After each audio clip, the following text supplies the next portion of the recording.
Okay, welcome to our third seminar, and thanks for joining. Just some housekeeping rules before I start. I'll request everybody to mute themselves so that we don't have any interference while the presenters are speaking. And when we have the discussion, if you intend to ask a question, then you can unmute yourself and ask a question. So in that way, we won't have a lot of interference. And you can all have your videos on, that's fine. Just keep your mics muted, please. So thank you all for joining us to the third Language in the Pacific seminar. Our first two ones were very successful, language and media and language and education. And today we have a great panel here to do a present. And this week's our title for this seminar is Passing on Our Traditional Indigenous Knowledge to the Next Generation, the Language Connection. So thank you for joining. That's the topic today. And our moderator for the session today is none other than Dr. Apollonia, a senior lecturer in the School of Pacific Arts, Communication and Education. And thank you, Dr. Apollonia, for agreeing to be the moderator, and of course, you being an active researcher in this discipline. So thank you. Now I'll give the time to our moderator to take the session forward. Naka. Thank you, Rajan. And hello, everybody. Bulabinaka from here at Suva, Lovala campus of the University of the South Pacific in Suva. Thank you for the listeners who are here with us this afternoon, evening. And we are delighted that there are quite a number of you who are listening in this afternoon, and which shows your interest in Pacific languages and language matters. So first of all, I welcome the presenters who are willing to share their knowledge and also share their time with us in this Language Matters seminar. We have 5 presenters this afternoon. I will read out a bio information for each presenter before we continue with the seminar. So our first presenter, our first listed presenter is Dr. Winifred Nainova, who is also from Fiji. She is currently a consultant as an environment specialist and is based in Suva, Fiji. Her PhD investigated the influence of the indigenous Fijian way of life on community-based marine conservation in Fiji, using the common Fiji mud crab as a metaphor to illustrate interconnectedness in an indigenous Fijian world in which kinship plays a crucial role. Our second listed presenter this afternoon is Mr. Richard Shing, who I believe will join us later. Mr. Shing is the director of the Vanuatu Cultural Center, a position he has held since 2017. He has collaborated on numerous research projects relating to archaeology and cultural anthropology in Vanuatu. He also sits on the National Advisory Board for Climate Change and Disaster Risk Reduction. Number 3 on our list today is Miss Siosina Mele Louis from Samoa, and she is the Traditional Knowledge Advisor at the Pacific Regional Environmental Program, also known as SPREP. She has conducted research focusing particularly on climate resilience, having previously worked for the Samoa Meteorological Service. 4th on our list is Miss Antonina Mita, is a language arts teacher at Sino Memorial Elementary School in Chuuk in FSM, Federated States of Micronesia. She is also currently enrolled on USP Certificate on Educational Assessment. And 5th of our presenters is Mr. Peter Sasambule, is currently completing his Master's in Linguistics at USP. He is documenting his own language, the Zinama Roviana language from the New Georgia region of the Western Solomon Islands. Via elicitation with native speakers of the language, his thesis examines 3 semantic domains, specifically Vetu, or traditional houses, Tomoko, or the Wakanu, and Seke Batu, which refers to ritualistic headhunting that are considered to be undergoing attrition. So I'm pleased and honored to present to you our 5 presenters this afternoon. And we begin the seminar presentations from each of the presenters. And first, I will ask each one of them a question, and they will respond briefly. Apart from responding briefly, presenters, you are also asked to introduce yourselves in more detail, some exciting, interesting further information from you. So Dr. Winnie, tell us how traditional knowledge is relevant to your current role. And please say something. You can also introduce yourself as well.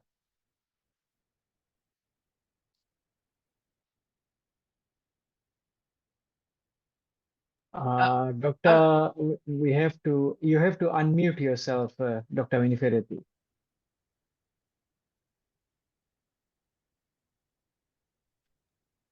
That seems to be the thing nowadays. I talk to myself a lot. Don't know whether it's senility or old age. Bula, and welcome everybody. I'm really privileged to be in this meeting right now.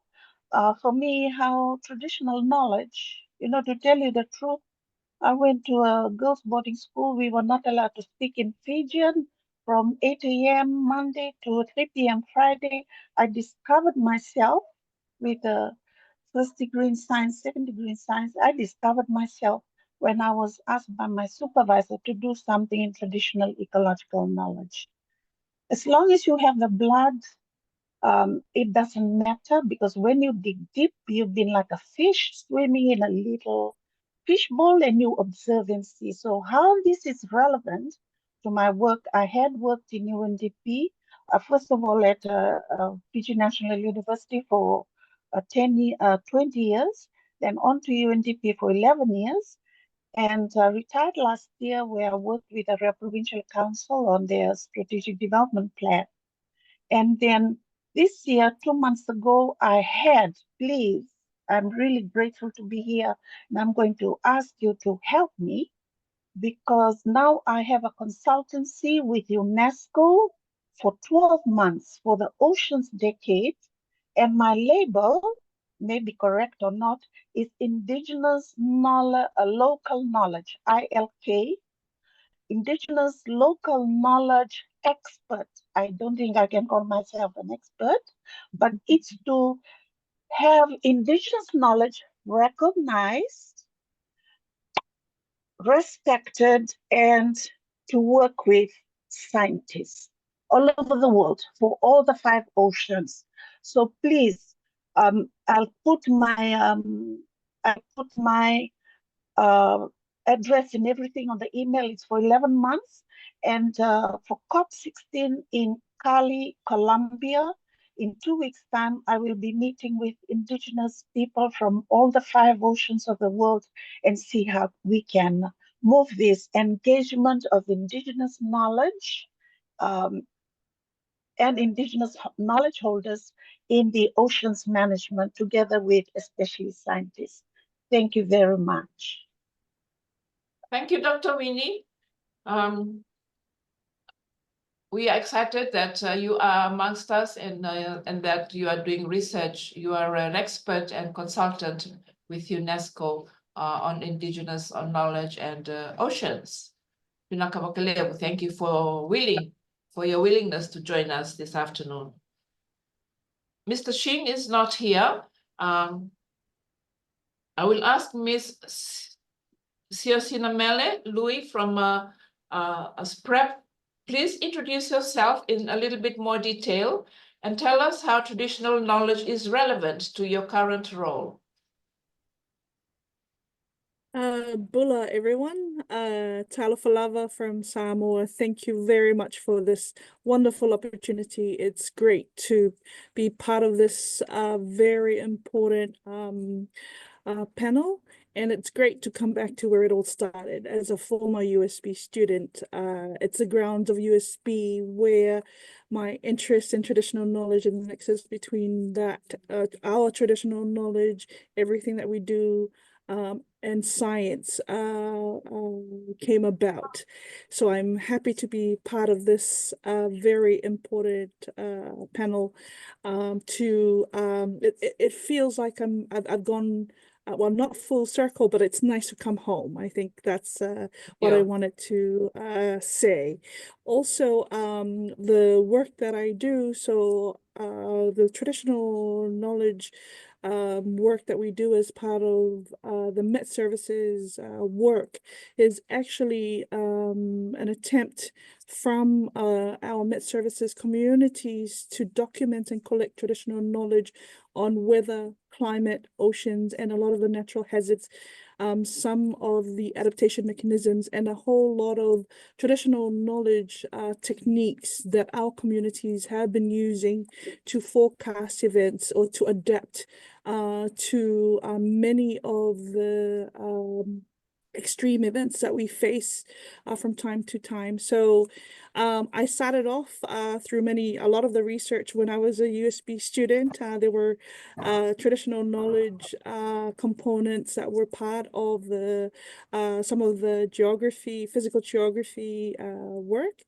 And also work I later on came to work for the government of Samoa, working with Met Services, but also realizing the challenges to communicate that not everyone has access or can fully understand the warning information or the science that is being used.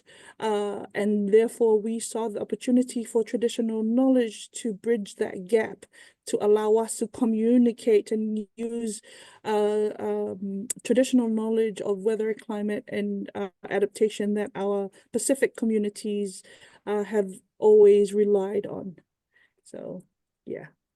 Thank you very much, Ms. Siosinamele, for your explanation on the kind of work that you do in terms of traditional knowledge. And you've also, again, mentioned oceans. Can we ask Ms. Antonina Mita if you can please introduce yourself in a little bit more detail and tell us how traditional knowledge is relevant to your current role?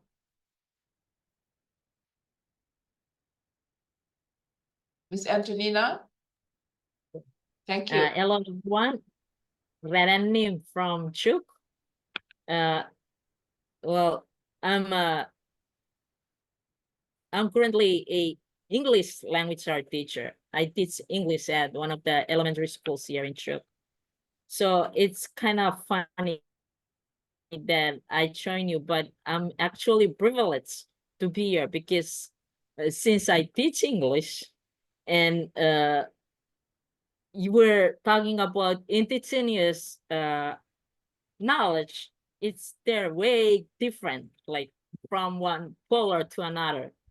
But then actually think that as a teacher, it is very relevant for me because I teach language, and while I teach language to the students in my islands or in the islands, it's like I'm teaching them a foreign culture.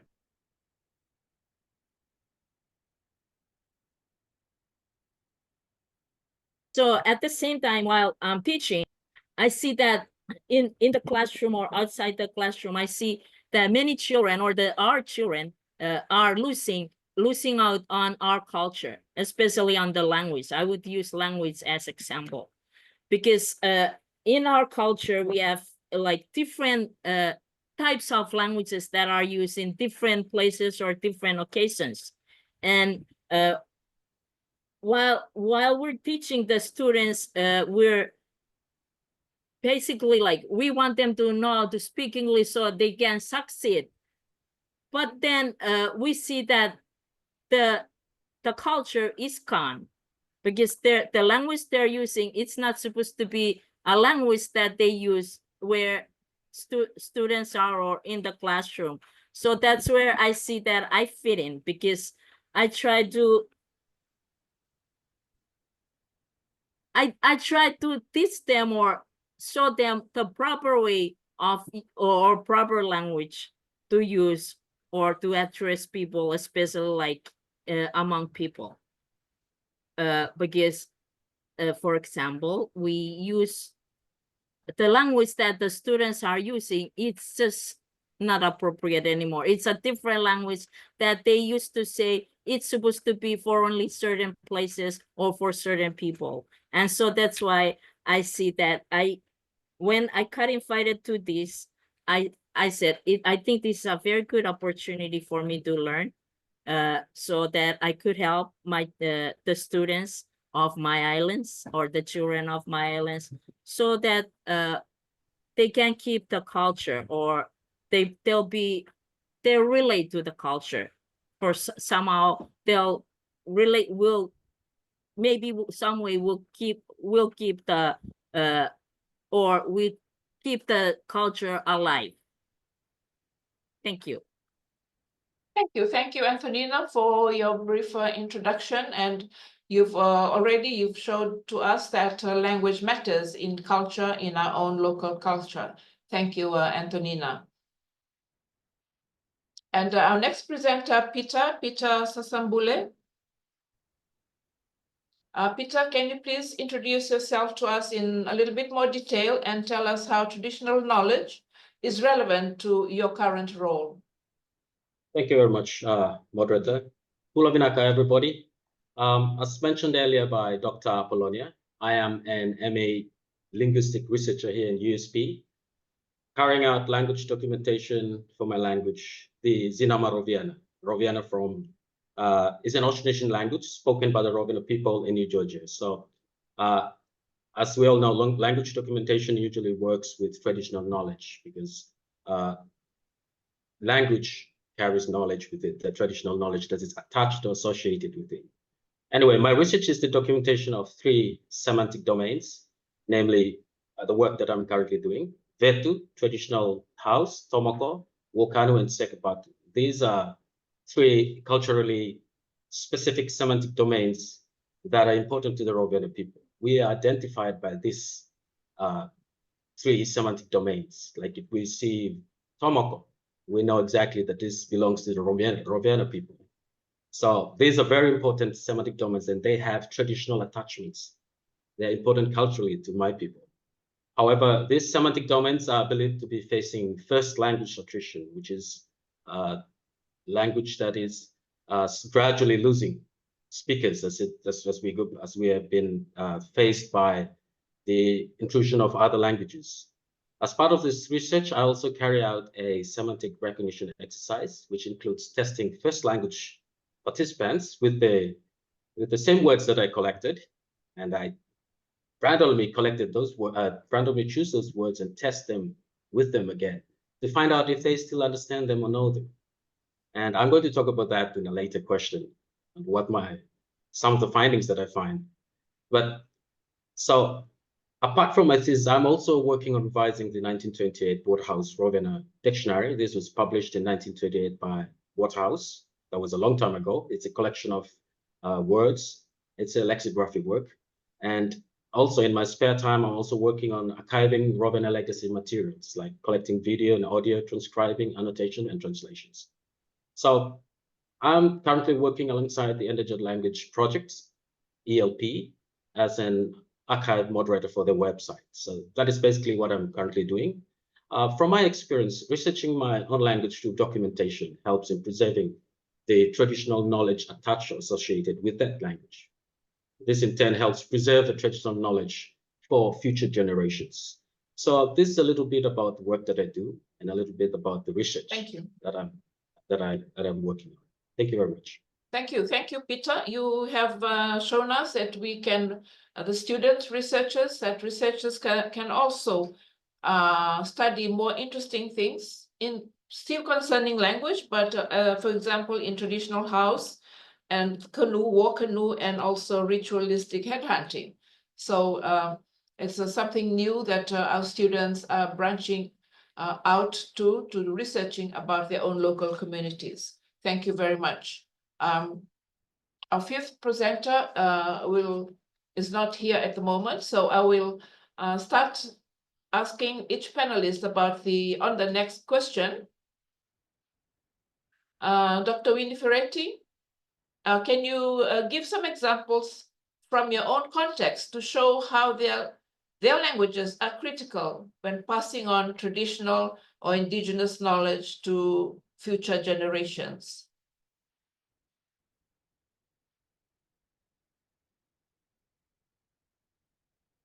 Talking to myself again. Thank you, Dr. Nia. The first thing that I want to emphasize is that some words are better expressed in the indigenous language, because as you all know, once it's translated into English or French, then somehow it loses the deep meaning, and vice versa. Otherwise, likewise, vice versa. So one of the things in the current role that I'm having with UNESCO, interesting with UNESCO, is that when they asked me to do a workshop in Colombia in 2 weeks' time, I said, okay, it's not going to be a workshop, it's going to be a talanoa. Okay, what is that talanoa? Talanoa is used in the Pacific, because as you would know, if you Google talanoa, how it's described by Violetti and Pacific writers, it's more than just telling stories. It's coming together around the gourd bowl or under a coconut tree or in a circle, as they would do in North American indigenous people, and exchange of ideas. And within this talanoa session would come the values, the traditional values. When you talk about traditional ecological knowledge, as I wrote in my thesis, I used Secret Books. He's an indigenous Northern American scholar who talked about the 4 components in traditional ecological knowledge. And as Dr. Ropa Tengalo wrote quite a while back, if the Mbula Vakavanua or Mbula Vakaviti is social capital, then we are really rich, because in there are traditional knowledge, values. So Fikret talks about the values. He talks about this within the Fijian hierarchy. For instance, for me, by birth, I'm a fisherwoman from a fisher tribe. My village is a fishing village, and I always joke that even if I throw a fishing line into the drains in Suva, I catch a fish. I don't know how true that is, but it's there. The mama with it also. I'm a Ngonendao.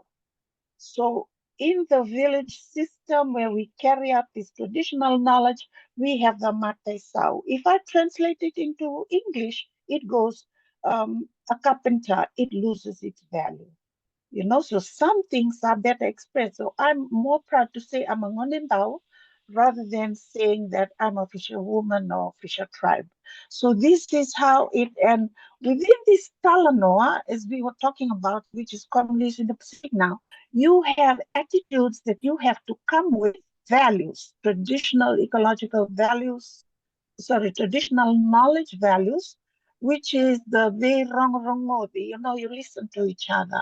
The way you let the other person speak first, then you give your values. Velomani, and of course, it's being used now by the rugby team, like Ben Ryan uses that. And of course, if somebody calls me Ulukau, I don't mind. But if somebody calls me Yalawai, oh my gosh, I'm so disappointed. No, and that is the power of words. Thank you, Dr. Nia. Thank you. Thank you very much, Dr. Winnie. Miss Yosinamele, Can you respond to the same question? Please give some examples from your own context to show how their languages are critical when passing on traditional and indigenous knowledge to future generations. Thank you for the question. So before I start, I just want to reflect on something that the late Dr. Iono Fanafi spoke of, and this is around the language. In Samoan, it's known as Ale Singangana Uapo Linu. When loosely translated in English, it means if there's no language, darkness befalls the land. But I want to add the indigenous or our own local language in that phrase, because then it makes more sense to us. If there is no indigenous language, darkness befalls the land. And I use that because in the scientific work that we do as part of the MIT services, we find that the local words or languages that we use are not just words. They are deeply rooted. They mean something. And often the word itself that we use, it's almost like picture a tree. And what we see are just the flowers. We don't even see the roots underground. So in a lot of the work that we've been trying to document around knowledge around winds, we find that one word, there's a whole concept. So it's a summarized version that it's taking a lot of effort for us to unpack. Because how our knowledge, our language, when passed from one generation to another, it's a summarized version. That's what's been passed, because language for us, it's supposed to go hand in hand with the practice. And when you start to separate the two, we start to summarize and use single words to summarize a whole concept. We find this from the work with the National Weather Services across the Pacific, where we have terminologies that speaks of the winds of the interconvergence zone, the climate drivers. It talks of the climate indicators, impacts that are felt by communities, and they have specific words for those concepts. Yet we find that when we use the science, it doesn't bring that holistic view or understanding of how winds, the strength of a particular wind, when it comes from a direction, there is a strength that's associated with it. So for us, in the work of the MIT services, words are not just words. Within one word, you will have impact information attached to it. You will have a lot more that's often it's understood. We understand it as Pacific Islanders, or many of our communities understand these words.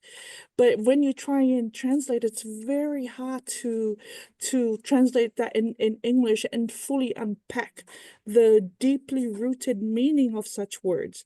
So this is something that we are now seeing in the work that we do with the National MIT Services. We find that once we start unpacking some of these words, we're now slowly looking into some of the very detailed information that's often locked away as sacred, secret knowledge.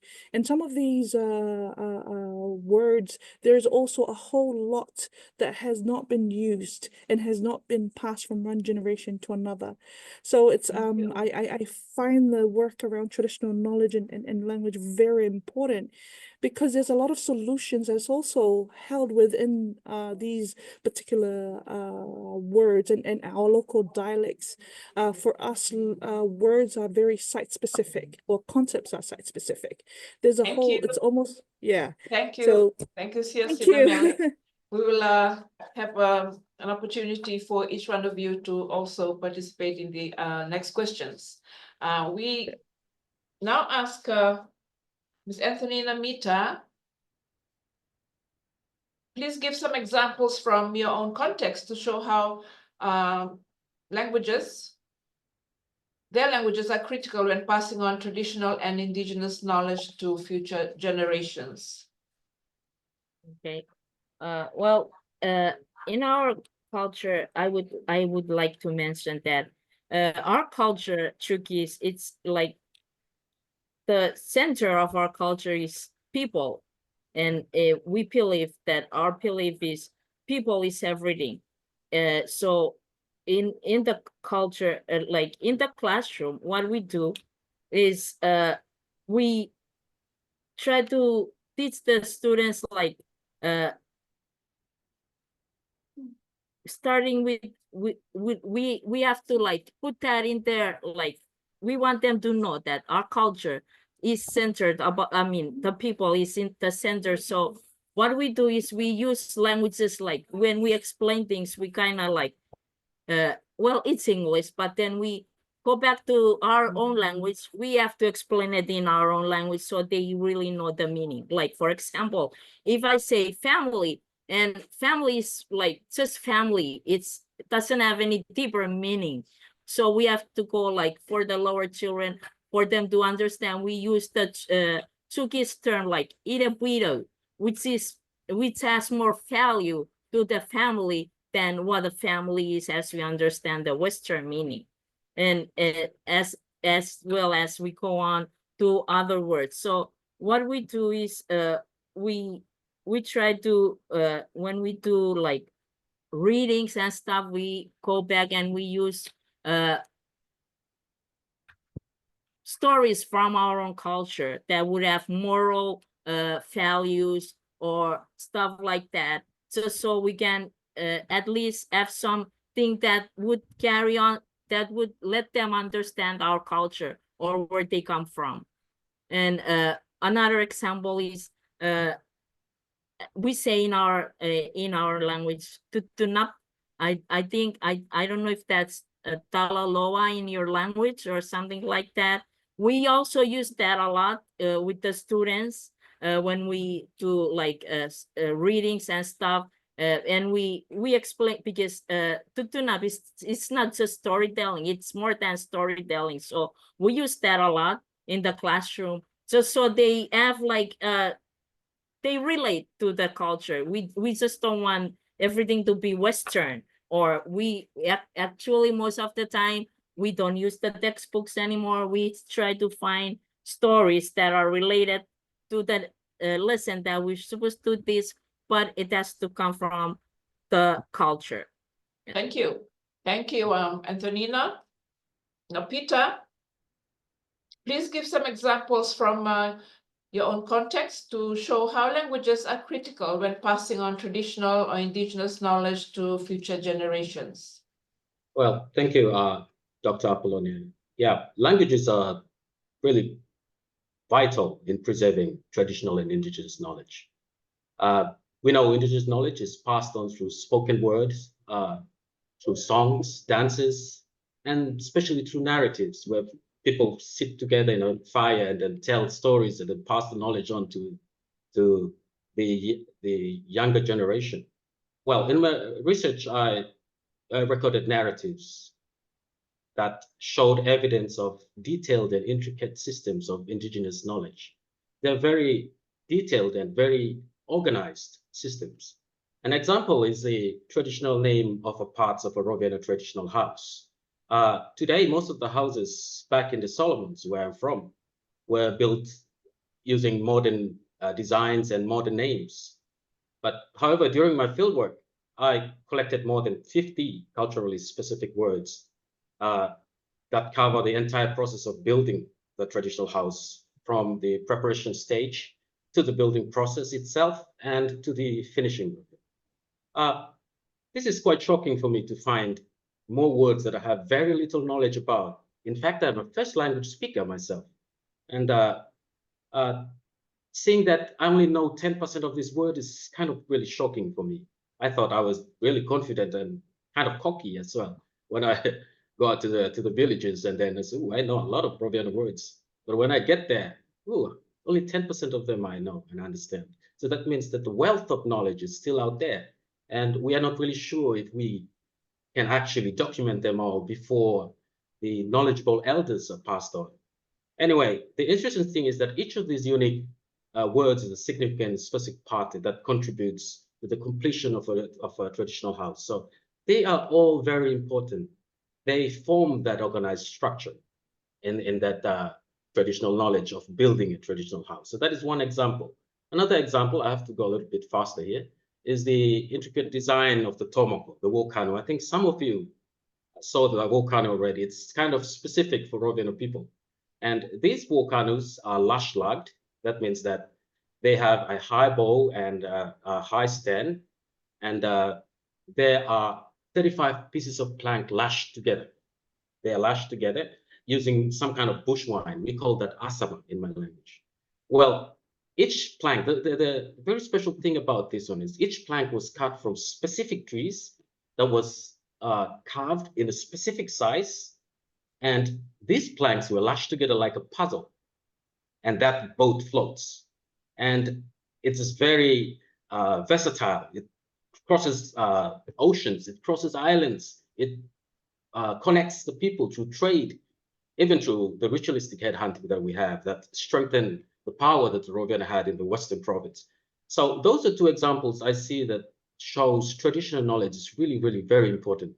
And to have all this knowledge lost and forgotten will be a great loss of culture and identity, especially for my people. And I think it's the same for all Pacific Islanders. So these are some examples from my research showing how important a language is in preserving and passing these systems of knowledge. Thank you very much. Thank you, Peter Sasambule, for responding quite succinctly to that question. Presenters, I will ask the next question.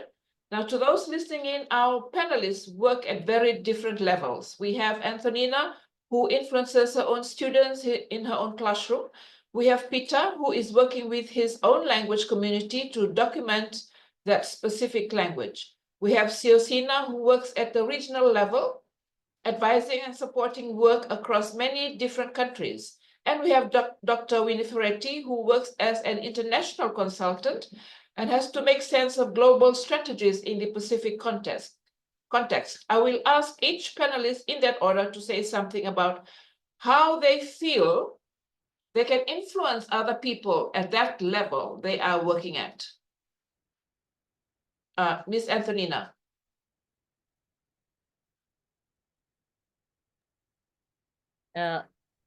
Well, since I'm teaching children, and children at that age, it's the critical age of learning. So, or are you asking about the children or my colleagues? I'm sorry. I'm asking how you can influence other people. Oh, yes. Yeah, that's what I'm aiming at. Children, I'm working with children, so I influence children. Since children are my subject every day, I believe that we have this language, kind of language or part of language we call fun. And that language we usually, when I was little, we usually added, like our parents, when we have dinner, they talk with us, like they give us that, they use that language with us. And that's the language we use when we talk with children, like the first 50 minutes before class start, at the very first 15 minutes, we use that language with them. We talk with them. Everything is usually about the culture, like how they're supposed to be acting, their behavior and all that. And I think with all that 15 minutes every day, I would believe that it would influence the children when they grow up, and it would influence their behavior or just their general what would I say, manner with people or in the general community. It would give them something positive. It would yeah, they would act positive just by that. Thank you, Antonina. Peter. This is something about how you feel you can influence other people at the level you are working at. Yeah, thank you. So basically, my work is language documentation, and my research is about language documentation. So I work at the community level, and it's entirely based on people, working with people, especially village people. And my research has brought me closer to my people, like as I've discovered, realized from my experience during my research fieldwork last year. I visited 9 villages, 3 research sites for 6 months and worked with 146 participants. And I have more connections with them compared to before. Now it's like I'm part of them all of a sudden. Because I live in the urban part of Western Province in Munda. So when I visit the 2 lagoons, I find that what I find is these people are very helpful and particularly very interested in their own language. And this one is an indicator itself that shows me that they are conscious of their language and they're very much attached to their tradition. Like one funny experience that I have, like I've explained that earlier on, that when I went to the villages, I was very confident that I knew a lot. There's a lot of things that I know about Roviana. And when I went there, a cousin of mine came over to me and said, the first word he said to me in Roviana was, "Kokomba mai sigoi, meke kote denga puli sigoi," which actually means you came in empty and you will leave full. That's what he said. And that's exactly what happened to me. Now, how language documentation work is like, you have to actually interact with the people. You have to be a part of them. So in order for my work to influence them, and how it influences them is they being part of it. So I'm very much into community collaboration, working with them. And the work that I'm doing, apart from my thesis, is lexicographic work. I'm revising and trying to expand the 1920 dictionary with the results that I get from my language documentation with the 3 semantic domains. And I'm also discovering new resources, new words that are collected from Furusawa, the Japanese doctor who came over to Roviana and then collected words of flora and fauna, very detailed with scientific names attached to them. So I'm planning on expanding that. And in order for me to do that, I need the whole community and the whole Roviana people to work closely. Thank you. And so that's basically how I feel I can influence my people. Thank you very much. Thank you. Thank you, Peter. Sinamele, I'll ask you the same question. How do you feel you can influence other people at the level you are working at? Thank you very much. At the regional level, working for our Pacific communities and our member countries, we have been working mainly with the Met Services to develop traditional knowledge glossaries, looking at translating not just the words, but also concepts that are clear, using traditional knowledge examples so that we're moving more towards impact-based forecasting, so that we're using information and knowledge that's relevant to communities, applied, and it's simple. Everyone can understand that.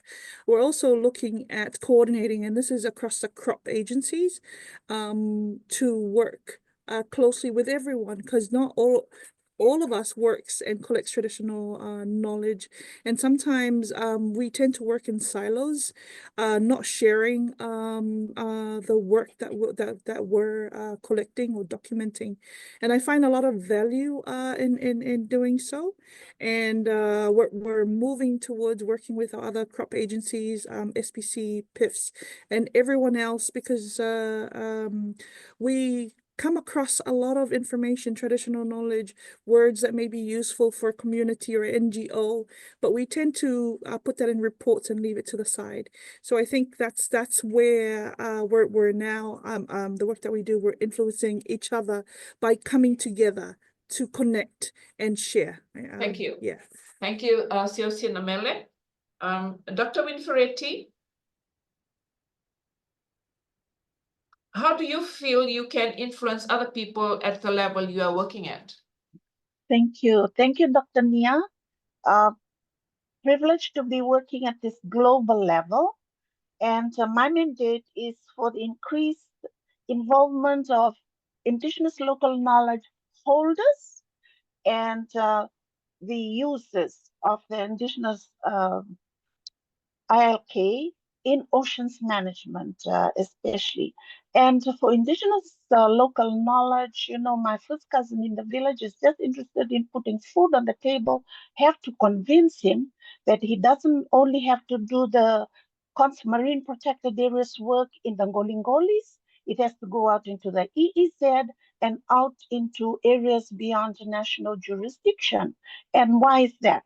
It's because of migratory species that Indigenous people should get involved in up to ABNJ, areas beyond national jurisdiction. So a lot of talanoa has to happen from community to international levels, because as scientists, there's a whole lot of science, because Oceans Decade is the science we want for the oceans we need.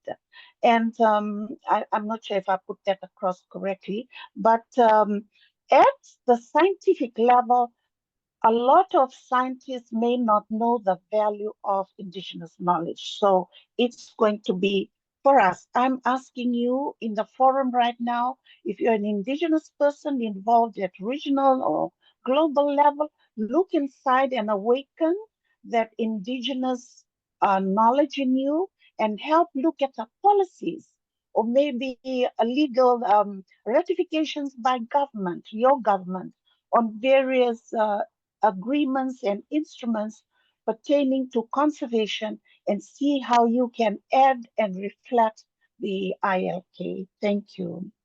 Thank you. Thank you very much, Winfredi, for your response. Now I will ask the next question, and this one is not, the question is not for every presenter, but if you feel like you have something to share, please do so. What role should the formal education system play in all of this that we have discussed? How far do we all feel that we should be adapting the curriculum to address traditional or Indigenous knowledge?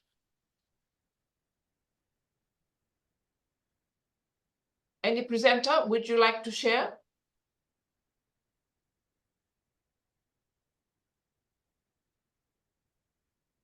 Can I ask you, Peter?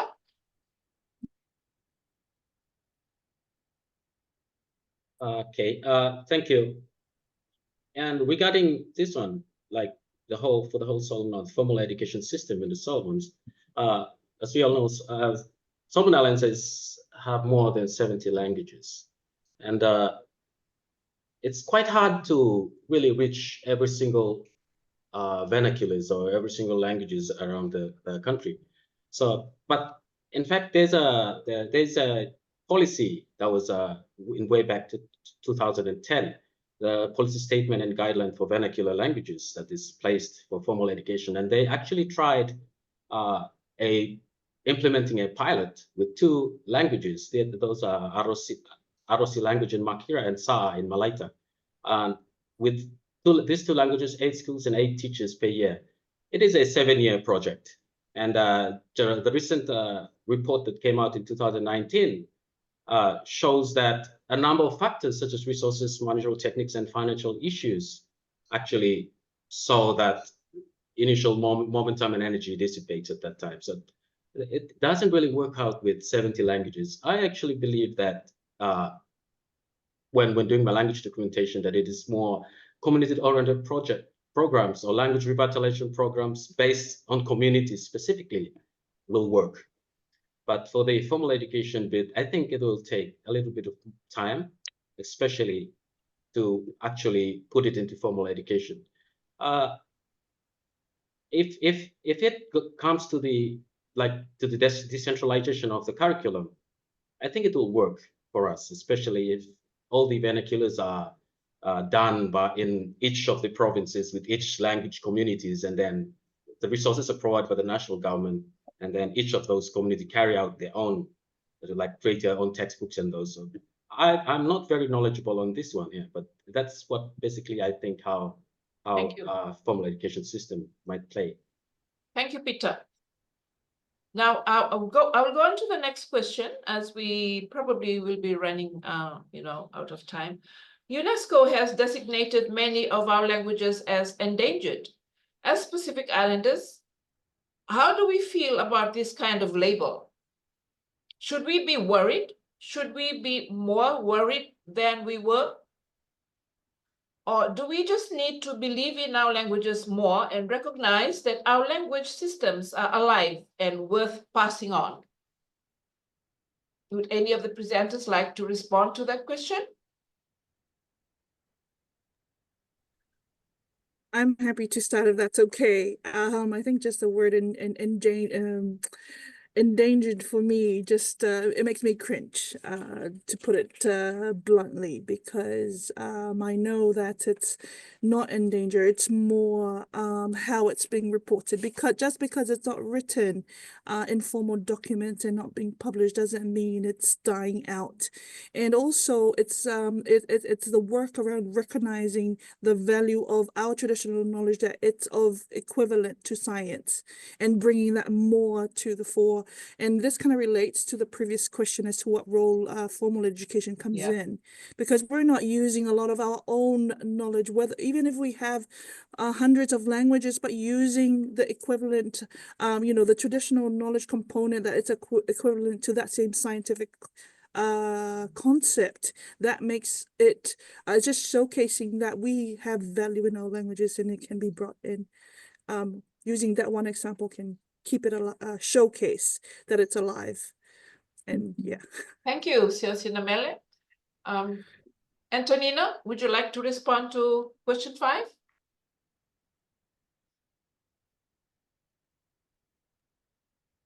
Yes, I would say that it's not really in danger. It's still alive. All we have to do is just like they said, put it in vernacular. Like in Chuk right now, this year we're just like piloting. Our school is piloting the vernacular language like 30 minutes every day. So it's not really dying out. It's just that we're so used to teaching English, but it's still there. All we have to do is just practice it and it will go. Thank you, Antonina. Dr. Winnie, can you give us your response to question 5? Yes, thank you very much. Thank you to people like you, Dr. Mia, who are in language sections of various universities, that we are changing from being a verbal people to documenting things. And you document, I know you've written, please, we need more people like you and the various universities to carry on with this. Also, going back to question 1, we learned all our sayings, Naimbole, and it helps us. The crab saying, I walk like you walk, mother. It has big connotations for culture. And Ndongana Singanidolangele for the Mana, only one day to do the job.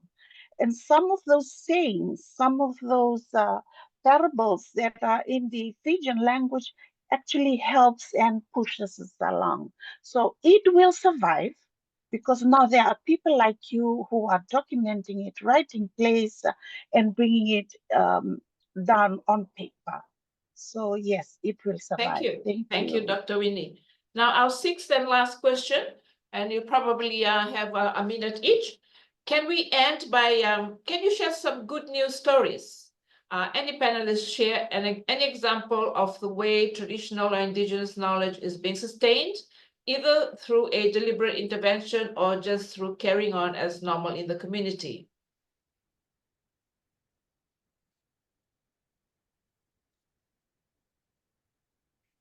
Anyone, any of the presenter can respond to question 6?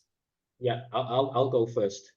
1 minute. So there are lots of examples how indigenous knowledge is currently being sustained in Roviana, especially now we are heading on to the end of the year. We have a cultural festival that is called Roviana Lagoon Festival that is happening every year. And this will be held in December the 2nd and the 5th to the 5th. So that is 4 days at the end of this year. And during that festival, we usually start building back tomokos and using that knowledge to continue sustaining it. And we have tomoko races. So now each of the villages, I think, are preparing to build their own tomokos again. And so that, I believe, will keep the unique knowledge and heritage alive. And also the work of any language documentation and the lexicographic work, and video and audio recordings of narratives. So I think that's how we can sustain it. Thank you. Thank you, Peter. And would any Dr. of- Mia, Yeah, from the global level, even in the ocean decade, there is a move, a very strong move from the UN to have indigenous people recognized managing the oceans. And we are also helped by, even Fiji government has ratified the UNDRIP. Once indigenous people are recognized, then their knowledge and culture is also being recognized. And then we have the ILO. These are instruments at global level. 107 and 164. We have the access and benefit sharing, Nagoya Protocol. This is about equity, where natural resources and knowledge are being harvested, that a big amount of benefits go back to the holders. Thank you. And the owners of the raw materials. Thank you. thank you, Yeah, Dr. Winnie. Yeah, just wanted to quickly jump in here and just say that the work that the BIT service is actually doing around traditional knowledge, using traditional indicators and using language, in turn making it actionable. I think it's showcasing exactly how our traditional knowledge is still relevant. I think that is a great story. We're continuing to use that work and leaning on our other partners from conservation and also language commissions to help with this work means that traditional knowledge is not something of the past, it's still relevant. Yeah, and can be sustained. So that's good news.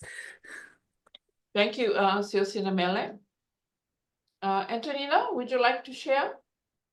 Yes, actually in India, Visam, they set a holiday.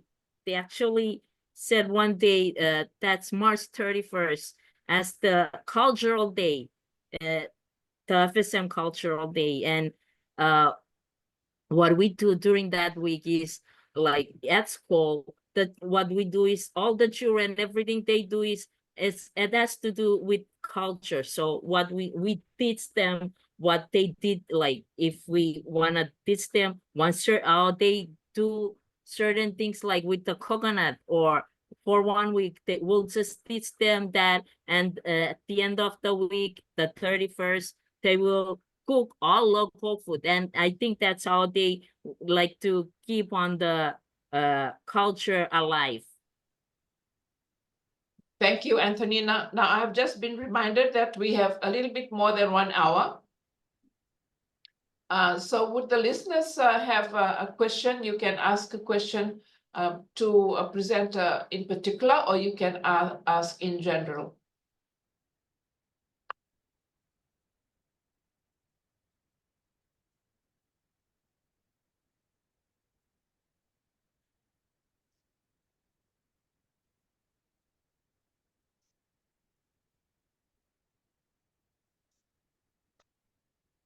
Listeners, then it's your time now to ask a question, or if presenters, if you want to add a bit more to your responses to the other questions, any other question, you have time to do that as well.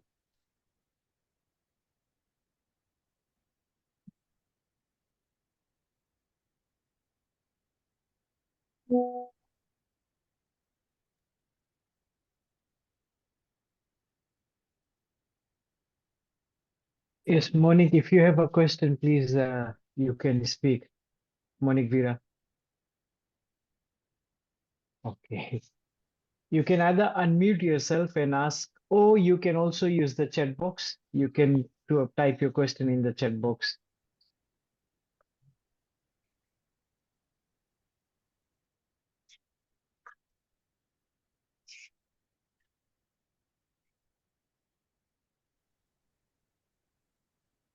So perhaps while waiting, if I may, moderator, Yeah, while sure. waiting for our audience, I have a question actually that I wanted to bring to the panel for discussion as well. Because something that I've come across, and I'm sure you've also come across, is the challenge around fitting or connecting some of the work into policies, and making sure that so coordination and making sure that the work that we do does not end up just sitting in a report somewhere. So how can we make sure that the work that we do, who holds us accountable to make sure that the work we're collecting feeds into some form of system, whether it's national, regional. It would be really nice to hear from the other panelists as well as to what their views are and how they've done continue to do that. Thank you, Siosina Mele. Would any of the presenters like to respond to the question?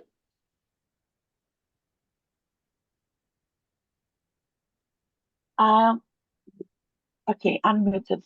I'll try and answer this as an extension to the work that I'm doing and making sure that it follows right through to where it's supposed to end up, and that is with government, who has the biggest clout. Volunteered together with you, Nia, sitting in some subcommittees of the Great Council of Chiefs and the Itaukei Affairs Board. So we get involved right over there. We are trying to change policies from here, wherever space we are working, and we follow it right up. Because a lot of this work, I think, ends up with the government and within the Ministry of Indigenous Affairs. Does that answer a bit of your question? So while we are working in our space, we make sure that it's reflected that this traditional knowledge, and which encompasses language too, is in our legal instruments or even just agreements at the country level or even at provincial level, regional level, and if so, even at global levels. Thank you. Thank you, Dr. Winnie Ferretti. Would any of the other presenters like to respond to Siosina Mele's question?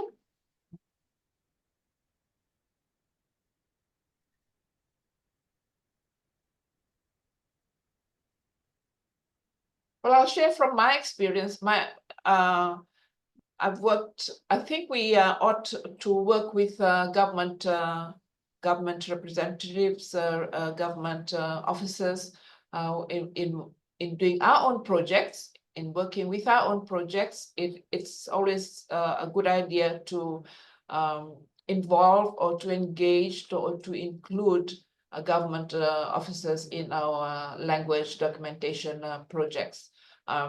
We may have students who are also working at the ministries in government.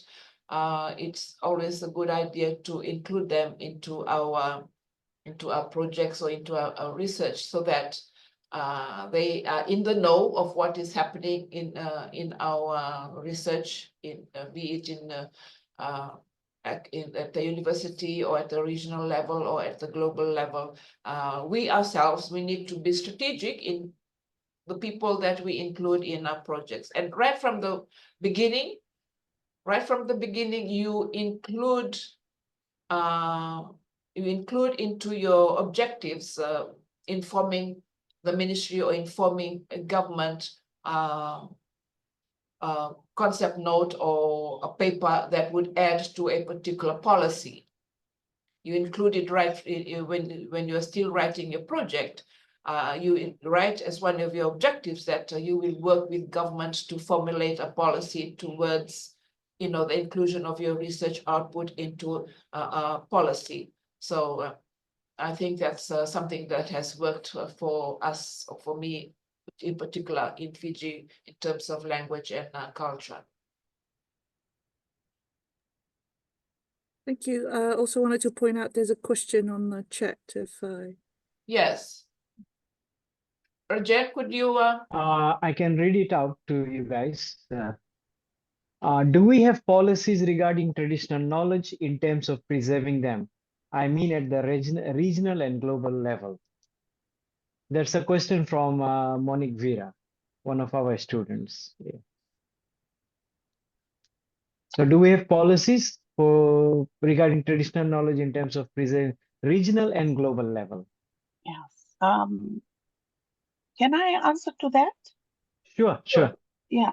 So at the regional and global level, like one of the ones that I mentioned was the UNRI, that Fiji has just ratified. It's there, but at the end of the day, like they would mention it at regional and global level, but the actual implementation boils right down to government. The government, that's the country governments, that it is reflected there, and then it passes down through the various ministries where relevant, the use of traditional knowledge in agriculture, etc. And the one that I was mentioning it's mainly should be in the Ministry of Indigenous Affairs. So it's actually everybody's responsibility. They cannot implement it from regional or implementation I'm talking about. They will capture it, but it's right down to the government and right down to the community and the individual to implement this. I hope that answers the question. Thank you. Great question. And can I add, if that's okay? So some of there are model laws. This is a work, and you can find some of these laws, but generally looking at cultural expressions, traditional knowledge, but not in specific terms.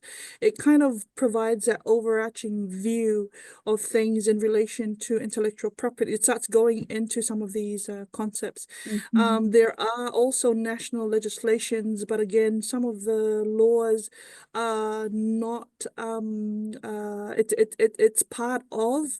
So, for example, but traditional knowledge around biodiversity, it sits with environment. And then when it comes to intellectual property, it sits with trade or commerce. So there's bits and pieces, but there's no one single law that encompasses all. There are, however, attempts to develop protocols where laws do not exist, and I think this is where current works are happening in the region to look at developing guidelines. Thank you. Thank you. I will just intervene here. I'd like to thank Dr. Apollonia for moderating this session. The session is not over, but she has a class at 5 p.m., so we have to excuse her. Thank you, Dr. Apollonia, for this. And as Dr. Winifred said, you are one of the best people to moderate this session. Vinaka, and to the others, there is a question in the chat. I'm going to read it, and I find this question quite relevant. And let's see who wants to answer this. This is from Kamboka. In what ways teaching and learning English as a school subject has impacted our traditional knowledge? Over to you guys.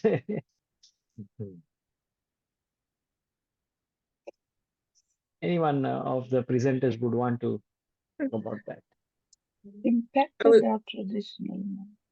Yeah, I Go was on. actually waiting for the teacher, because I'm not a teacher by profession, but I can account for how some of this has impacted traditional knowledge, because having English in a way kind of tunes our heads and to think that English is like our own local languages and dialects inferior. Because this is, you're taking, because for us, our learning is done at home, out in the bush. But having English kind of pushes our own local languages to the back. And I can say this as an example for me, I learned everything like English, even for me to understand traditional knowledge. It's sad to say, I think in English before going back. So this work has really put me, I had to look in the mirror as well, to see the impact of English in my own for myself. So that's coming from a personal view, but perhaps others may have other ideas and experiences. Thank you. Yes, I'm going to add on to that. In my context, it will be in what ways teaching and learning English as a subject has impacted our language that affects our traditional knowledge.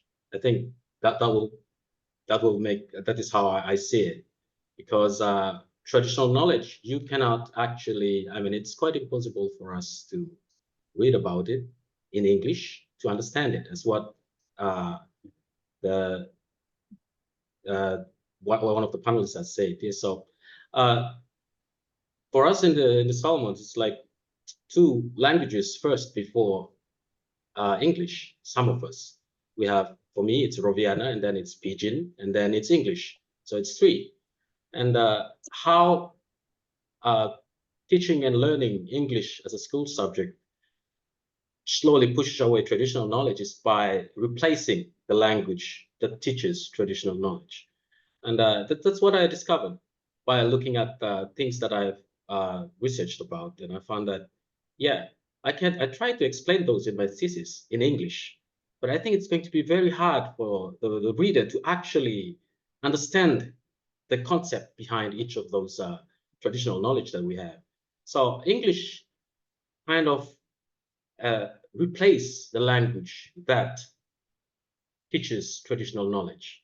And that's how I see it. It affects our students. Like for me, my kids, they know Pidgin, but they don't know Roviana. I think it's totally my fault for that. In that case, the onus is on me. I tried speaking it in at home, but then the schools kind of came in and then just took it away from them. They speak Pidgin and they speak English. Now they're here in Fiji, they speak English. And I tried speaking Roviana, but it's very hard for them to really understand that. And it's going to take a very long time for me to teach them that. So I tried explaining what a tomogo is in my language to them. It's very hard for them to understand. What is a humhumbe?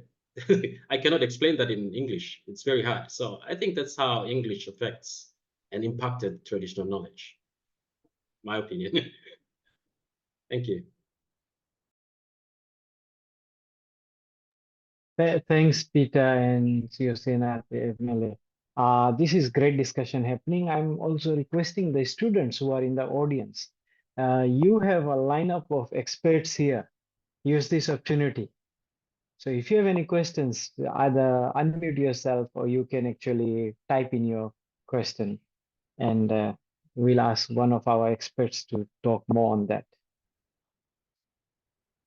And apart from that, if anybody wants to, from the panelists, if anybody wants to add on to the question about English replacing and things like that, because I think everybody talks about it. So please feel free, panelists, if anybody else wants to. Dr. Winifredi, maybe, and Yes, others. thank you. Hmm. You know, it says over here, in what ways teaching and learning English as a school subject has impacted our traditional knowledge. It should not be a disadvantage because Hmm. we live in an English speaking world. You know, now there's ideas being floated about teaching in the Indigenous language. How are we going, me as a chemistry teacher or biology teacher, how am I going to have, we have to have a glossary of terms first, you know, and if we teach that, how useful will our children be outside of Fiji? So that is the reality that we live in an English world or French world or one of the five languages of the UN that you have to understand. And as Peter was saying, I think the onus is on us as parents, as a community, and I'm happy that it's happening in various countries outside of Fiji where parents are getting together, teaching their children the art of Fijian crafts and Fijian languages, like Dr. Risi is doing, and even Mekes It's on us, the community and the parents. I think it would be a disadvantage for our kids if they only learned in the local language, because they will be quite, it's going to be hard for them to read English text or French text or the other 5 languages of the UN. Thank you. Thank you, Dr. Winifred. Yeah, that's an important point. We are raising global citizens. I think as Mhm. far as we stop our students and parents and community in judging which one is better, then let's not hold things in prestige, which language is better than the other. They serve their purpose, and equal opportunity should be given to all. Yeah. Naka. Anybody else has a question? Leisale has her hand up. Yes, okay, Lesali, you can unmute yourself and speak. Thank you, Bula, everyone. Before I start, I would like to thank the organizers for this opportunity. I think I just joined in the third one, so yeah, and thanks to USB, this is where it all started for me as well. So this is very interesting just to sit and listen to all the panelists. So I am an English teacher, a trained English teacher by profession, and I come from Vanuatu. So we do have a dual education system that, oh, and I am currently on leave and on scholarship at the moment in Australia. And while I love teaching, I also found out that linguistics is interesting, and especially working on my own vernacular. And I am very happy to see that there are a lot of people here supporting this cause for traditional knowledge and especially Indigenous languages. I see, so my comment is that like I would say that our cultures are embedded in the languages that we speak. So I would like to just add on to where everybody has already talked about teaching English and how it affects traditional language. Okay, for me, from my experience when in high school, um, in high school, we were not allowed to speak English, our Indigenous languages, and we were punished for speaking in our language in the school premises. So just that, like, then it will already give the children a picture that their language is not important, and you would start to feel ashamed of speaking your language. But then I realized later on when doing linguistics at USB and going on for further studies, I found out the importance of preserving or maintaining our vernacular languages. And the challenge that I see for my country is that people are not aware of the importance of the native language. And we need to, so the point here is it has to be passed on effectively to the younger generation. So what's happening? So my current project is on child language acquisition on Lewo, which is my native tongue. So what I found out is that even most of the parents are not speaking Lewo to the children. So language can only be passed on if children are exposed to and if they are using it. So that comes with, it's not just language, it's like everything, our culture. So that's why it's very important to continue to pass this on to the children while they're still learning it. Even some of you mentioned that they are not endangered, but just think about the future. If they're not being passed, then they will be endangered. They will die out in the future. Just imagine if you are the last speaker of your language, then there goes your whole culture. So yeah, this is my question to, I think, Mira. I know you're doing transcriptions video and audio. I am also doing audio and video recordings. So I work with children. I just want to know what tools you're using. I am using Elan, but are there other tools that you're using for your transcriptions?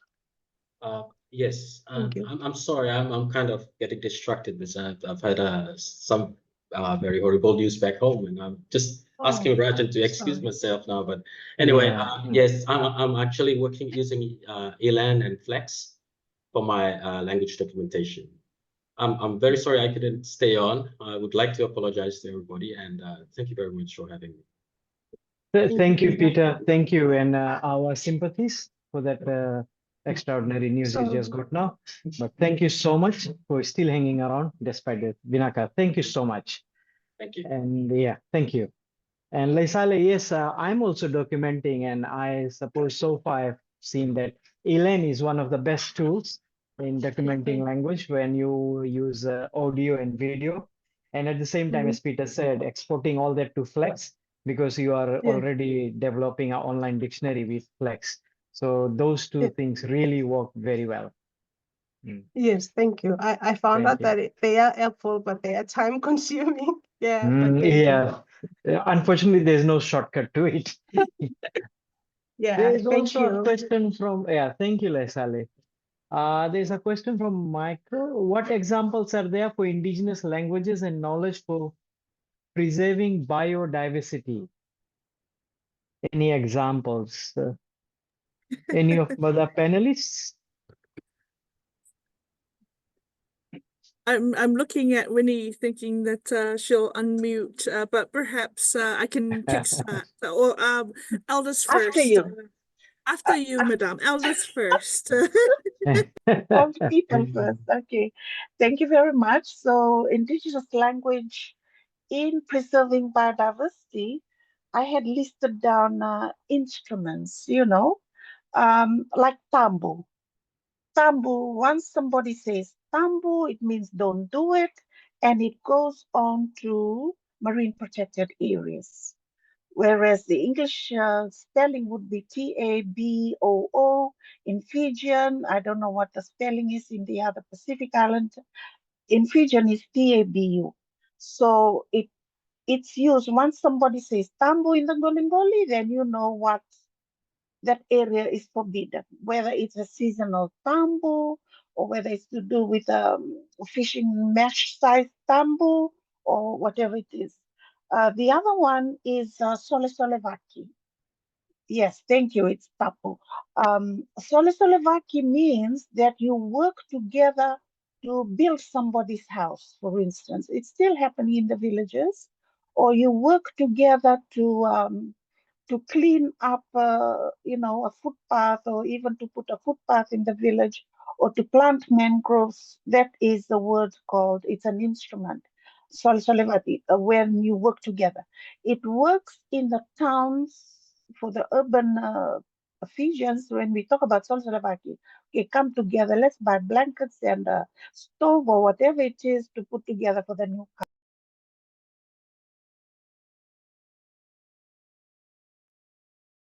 You are muted suddenly, Dr. Infereti. Okay, I think it's a sign. So there's a whole lot of words. That's just one example. I wonder, did you hear about the Solisolivaki? Yes. So once it's announced in the village, okay, we are going to clean the fishing area, or we are going to plant some mangroves, then it's a Solisolivaki. And even for the sizes of the fish, different names are given to different species when they are juvenile or pregnant, or when they are old fish. And it's said that you do not catch this fish. It's the same species, but it's a different name because it's juvenile.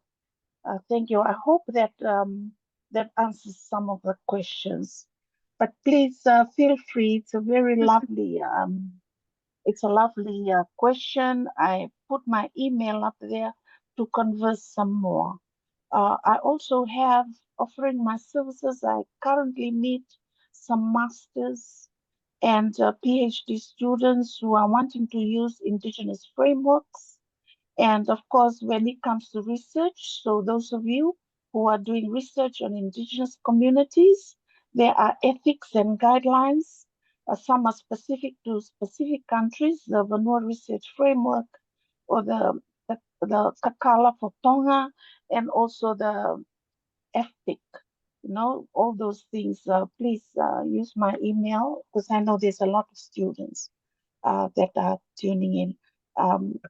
I'm going to put my Gmail over here. Thank you very much.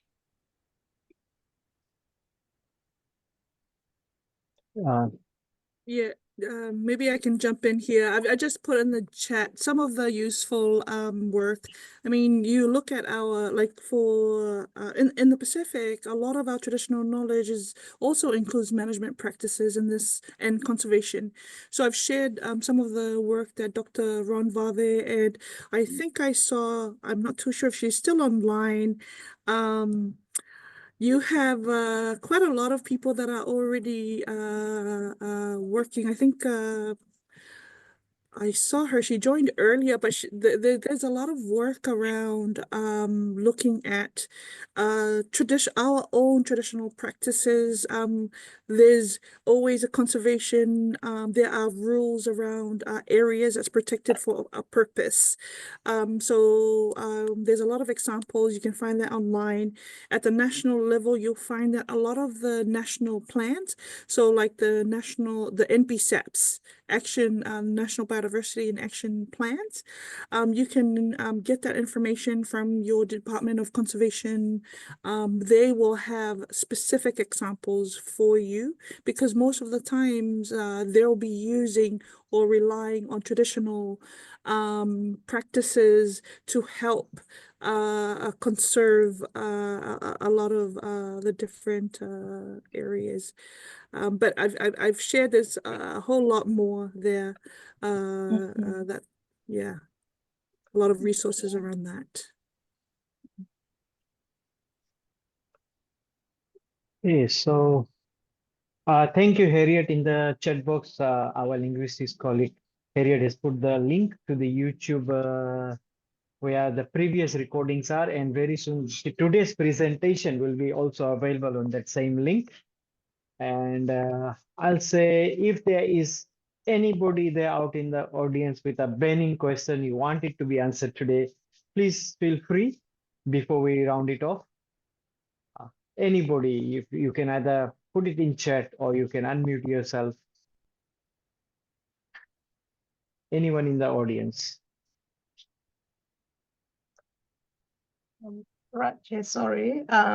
Yes. I was here because I wanted to listen to what Richard Shing has to say for Vanuatu, but so he won't be joining Unfortunately, us. he had some technical issues with his laptop and internet connection, so he sends his apologies.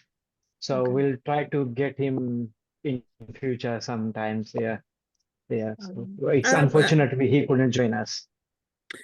If I may, perhaps Sure. maybe you can still ask your question. I think between myself Yes. and our other Dr. Winnie and others in the space, perhaps we can contribute to your burning questions. We do have done some work in Vanuatu and in other areas, or connections that we can point to help you out as well. So Lisale, you might want to still ask, yeah. And we'll make sure your question reaches him also. Oh no, I just wanted to see what other language or the traditional indigenous knowledge projects they have done, because what I feel, I shouldn't say feel, but just that in the National Sustainable Development Goal for Vanuatu, in the society pillar number 1.1 says promote and protect indigenous languages. I wanted to know what the government has been doing. Although the language policy for 2012 says that in the first 3 years of schooling, children have to be taught in either a vernacular language or Beslama, which is our national language. Not because there are 138 indigenous languages, and that's, I know it will be a lot of work, and not all parents are happy to send their kids to a school to learn the indigenous language or Beslama. So because they believe that if their children speak English or French, they get to have decent jobs in the future, but they don't see the importance of first languages. And there's just a lot of work for us language advocates or indigenous knowledge advocates. I just feel that there's more to do, and I want to see the pragmatics, the practical side of the policies, not just be written in books. And yeah, so those are just my thoughts.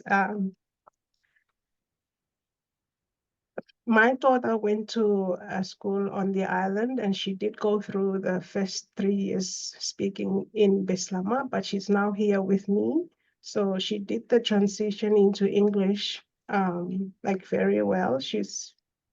But not a lot of people agree with that. Even some of the politicians don't agree with the vernacular program.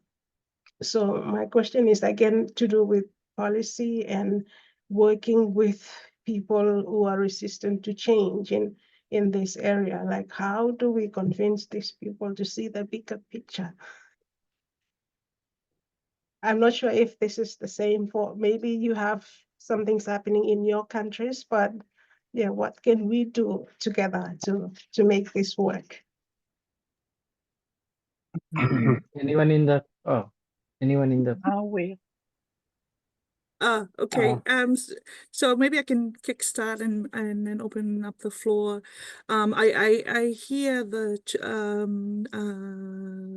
your question, and it's a very important one. How do we continue to promote our own languages and our own traditions when the rest of the world expects us to be fluent, converse in English, and therefore the push from parents to go that path? But I wanted to flag some of the work. Maybe it's an example of how we're now going back and using traditional knowledge and bring that back in to say, actually, this traditional knowledge is still relevant. And this is a work that's currently being implemented in Vanuatu under the Vanuatu the Van Curate. This is the work that's led by the Vanuatu Meteorological VMGD. Geohazards department, where they're working with the climate centers, and it's within these centers where they're now looking at collecting traditional knowledge, working with communities to translate, bringing in national indicators. So slightly using and verifying that the centers and the local schools that are happening out in the rural areas can actually help inform local governments, provincial and also national level. I think these are small wins. It's a long way, but there are some examples of how we're slowly using traditional knowledge and verifying and amplifying, lifting that work and saying we have this. It can be. It's very important. But I'm sure others may have examples, whether it's Fiji or from other countries as well. But I wanted to share that with about the Vanuatu case studies. Thank you.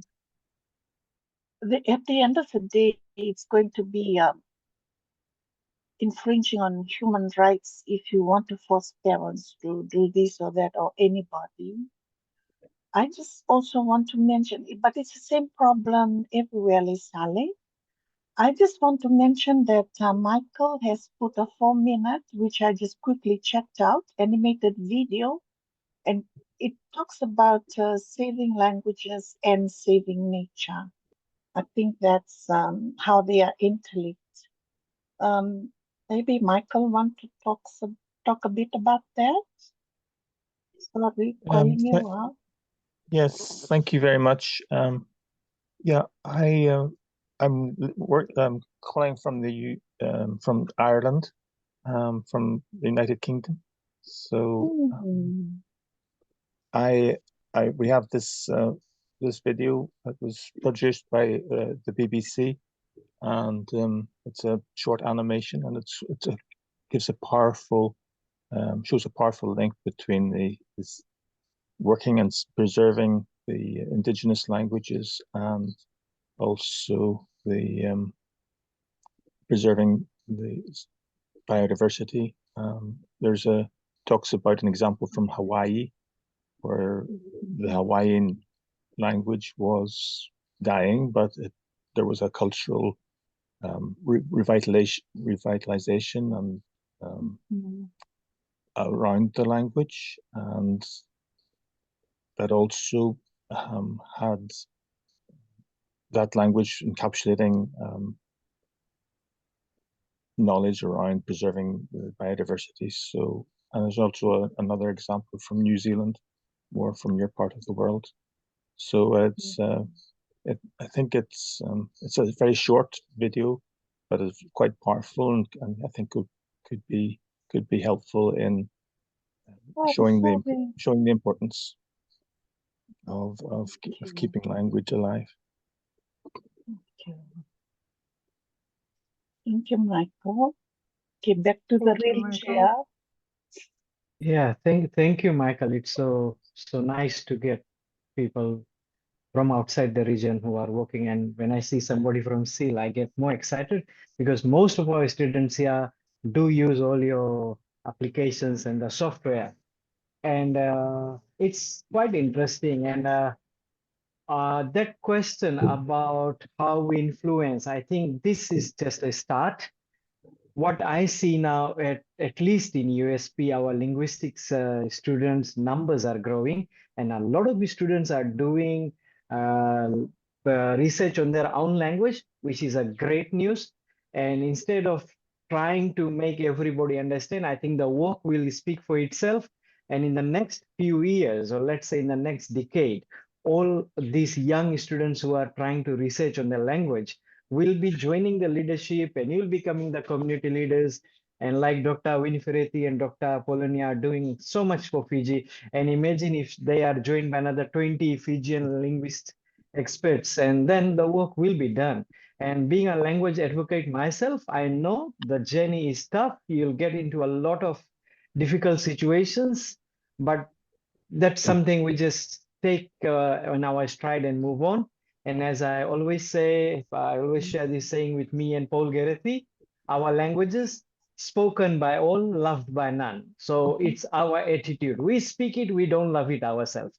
And we should just stop comparing the two languages. It's a diagnostic. We shouldn't say this is better than they serve their own purpose. And the day our education system, our community understands that, I think half the job is done. So congratulations to all the young researchers out there and people like Dr. Winferetti, Dr. Apollonia, and our other panelists who are great examples and motivators for the other current researchers.